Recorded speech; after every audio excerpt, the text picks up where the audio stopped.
வணக்கம். இன்னைக்கு திண்ணை சமையல நம்ம பார்க்க போறது பிரேக்ஃபாஸ்ட்டுக்கு அல்லது டின்னருக்கு நம்ம சாப்பிடக்கூடிய ஒரு முழுமையான ரொம்ப சத்தான ஒரு பருப்பு கீரை கலந்த ஒரு சப்பாத்தி, அதோட ஒரு பிளெயின் ரைத்தா எப்படி பண்றதுன்னு நம்ம இன்னைக்கு பார்க்க போறோம். இந்த பருப்பு சப்பாத்திக்கு நான் 3 விதமான பருப்புகள் எடுத்திருக்கேன். அதாவது துவரம் பருப்பு 1/4 கப்பு, பாசிப்பருப்பு 1/4 கப்பு, அது கூட 2 டேபிள் ஸ்பூன் அளவுக்கு உளுந்தம்பருப்பு, இது உடைச்ச உளுந்தம்பருப்பு நான் எடுத்திருக்கேன். இந்த 3 பருப்பையும் நாம சேர்த்துட்டு இதை நல்லா கழுவிட்டு நம்ம இதுக்கு தேவையான அளவுக்கு தண்ணி சேர்த்து நாம இந்த பருப்புகளை நாம வேக வச்சுக்கணும். வேக வச்சுக்கிட்டு இந்த பருப்பை கலந்து அது கூட பருப்பு கூட தேவையான அளவுக்கு கோதுமை மாவு கலந்து நாம இந்த சப்பாத்தி பண்ண போறோம். இப்போ இந்த பருப்பு கூட நான் 1/4 டீஸ்பூன் மஞ்சள் தூளும் 1 டம்ளர் தண்ணியும் கலந்து இப்போ வேக வைக்கிறேன். நான் குக்கர்ல வச்சு ஒரு 2 விசில் வச்சு இப்போ வேக வச்சு எடுத்துக்கிறேன். இப்போ வேக வச்சு எடுத்தாச்சு. வேக வச்சு எடுத்த அந்த பருப்பு நல்லா மசிஞ்சு குழஞ்சிருக்கு. அது கூட நான் 1 டீஸ்பூன் அளவுக்கு ஜீரகம், 1 டீஸ்பூன் வத்தல் தூள், 1/2 டீஸ்பூன் மல்லித்தூள், ஒரு 1/4 டீஸ்பூன் அளவுக்கு கரம் மசாலா, இதெல்லாம் இப்போ நம்ம ஒன்னொன்னா சேர்த்துட்டு இந்த கலவையோட, இப்போ பருப்பு கலவையோட இதெல்லாம் நல்லா கலந்துக்க போறோம்.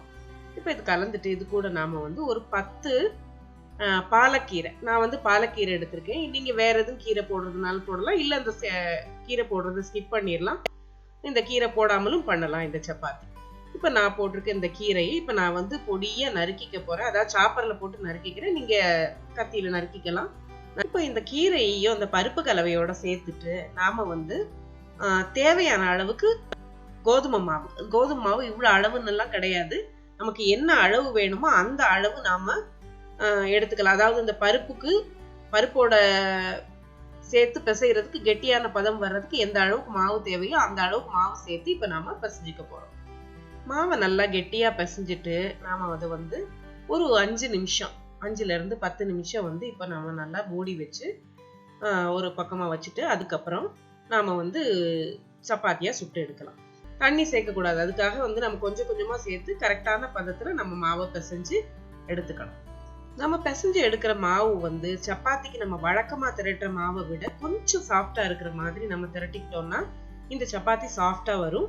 இப்ப நம்ம இத சப்பாத்தியா, வழக்கமான சப்பாத்தி தின்னா போடுவோம் இல்லையா, அதை விட கொஞ்சம் திக்கா இந்த சப்பாத்தி பண்ண போறோம். இந்த சப்பாத்தி ரொம்ப சாஃப்டா இருக்கிறதாலும் திக்கா இருந்தாலும் நமக்கு அது வித்தியாசமா தெரியாது. கொஞ்சம், அதாவது வழக்கமான மெலிசான சப்பாத்தியை விட கொஞ்சம் தடிமனா இருக்கிற மாதிரி நம்ம திரட்டி எடுத்துக்க போறோம். இப்போ இந்த சப்பாத்தியை சுட்டு எடுக்கிறதுக்கு நான் எண்ணெய் யூஸ் பண்றேன். இப்போ நீங்க குழந்தைங்களுக்கு கொடுக்கறதுக்கு நெய் கூட யூஸ் பண்ணலாம், ரொம்பவே நல்லா இருக்கும். அந்த பருப்பு, நெய் இதெல்லாம் சேர்ந்து இந்த சப்பாத்தி ரொம்பவே டேஸ்டியா இருக்கும்.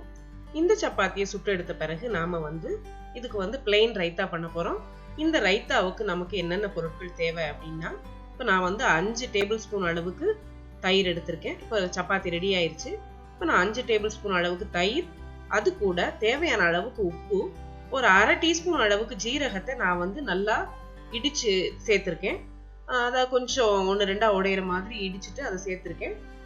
உப்பு ஜீரகம் சேர்த்து நல்லா கலந்து விட்ட பிறகு நாம இந்த தயிர்ல, அதாவது நல்லா சாஃப்டா ஆகிற அளவுக்கு அடிச்சுக்கோங்க. தயிரை நல்லா அடிச்சு கலந்துக்கோங்க. கலந்துக்கிட்டு அதுக்கு மேல நாம கொஞ்சமா ஒரு 1/4 டீஸ்பூன் அளவுக்கு வத்தல் தூள் அதை மேல தூவி அப்படியே நம்ம பரிமாறலாம். இல்ல கலந்து விட்டு கூட நீங்க பரிமாறலாம். இதுல வத்தல் தூள் போடாம லேசா பெப்பர் வேணும்னா கூட நீங்க சேர்க்கலாம், பெப்பர் தூள். இப்ப நான் வத்தல் தூள் சேர்த்து பரிமாறி இருக்கேன். இது ரொம்பவே டேஸ்டா இருக்கும். ரொம்ப சிம்பிளான சாப்பாடு, அதே சமயம் ரொம்ப சத்தானது. இதை நீங்களும் செஞ்சு பாருங்க. இந்த செய்முறை உங்களுக்கு பிடிச்சிருந்ததுன்னா இதை லைக் பண்ணுங்க, ஃப்ரெண்ட்ஸோட ஷேர் பண்ணிக்கோங்க. இன்னொரு நல்ல ரெசிபியோட நாம அடுத்து சந்திப்போம். நன்றி.